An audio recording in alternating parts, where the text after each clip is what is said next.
Si vous ne savez pas comment transformer une soirée d'anniversaire en une fête d'anniversaire réussie, vous n'avez qu'à faire appel à l'avant-centre du SCO, Youssef Hannan.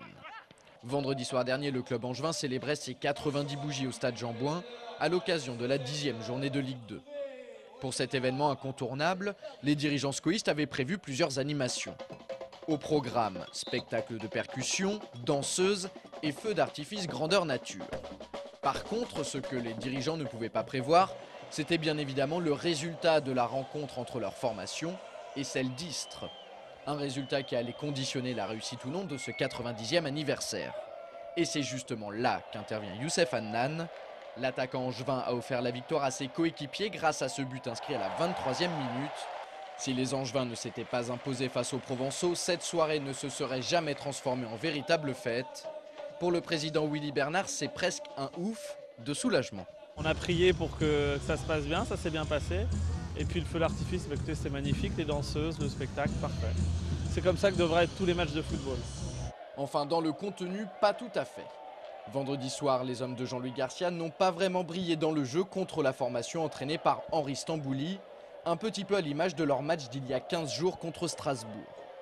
Hormis 2 ou 3 beaux mouvements, dont celui amenant le but de Youssef Hannan, ou encore celui qui a conduit à cette frappe de Norio Suzuki, le SCO a une nouvelle fois peiné à se créer des occasions de but.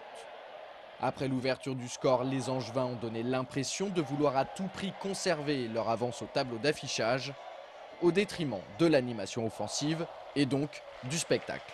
C'est clair que tout n'a pas été parfait. Après, il y a des fois on est super bon et on ne gagne pas. Aujourd'hui on a été peut-être un peu moins bon, un peu moins flagrant, mais on a gagné. C'est que dans le foot l'essentiel c'est de prendre les 3 points. On n'a pas lâché. On a subi en deuxième mi-temps, mais on n'a pas craqué. Donc on a retrouvé beaucoup de solidité défensive. Maintenant, on sait qu'offensivement, il faut qu'on bosse parce que c'est ce qui nous manque pour pouvoir faire la différence un peu plus. Mais bon, il y a du boulot. Comme le disait si justement à l'instant Olivier Aurillac, capitaine d'un soir en l'absence de Philippe Brunel et de Mickaël Stéphane, son équipe a été costaude sur le plan défensif et a fait preuve de beaucoup d'abnégation pour tenir le résultat.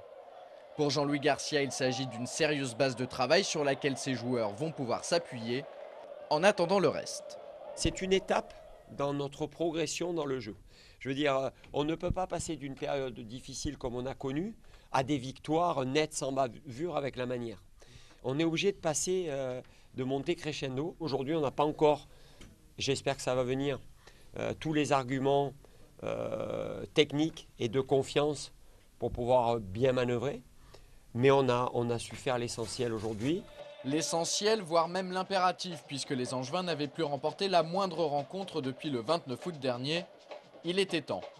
En tout cas, le technicien angevin espère que ce succès va redonner un nouveau souffle à son équipe avant le déplacement chez le leader Caen, vendredi prochain. On va pouvoir jouer complètement libéré parce qu'on aura tout à gagner chez le leader. Et j'espère qu'on manifestera plus de confiance en nous. Parce qu'aujourd'hui, ce qui nous manque un peu, c'est ça. Avec 4 points pris à domicile contre Strasbourg et Istres lors des 2 dernières journées de championnat, les Angevins devraient aborder le match au sommet contre les Normands avec plus de certitude. En attendant, grâce à leur succès sur les Provençaux, les scoïstes remontent de la 11e à la 9e place au classement. C'est toujours mieux de figurer dans la première partie de tableau, surtout pour la confiance.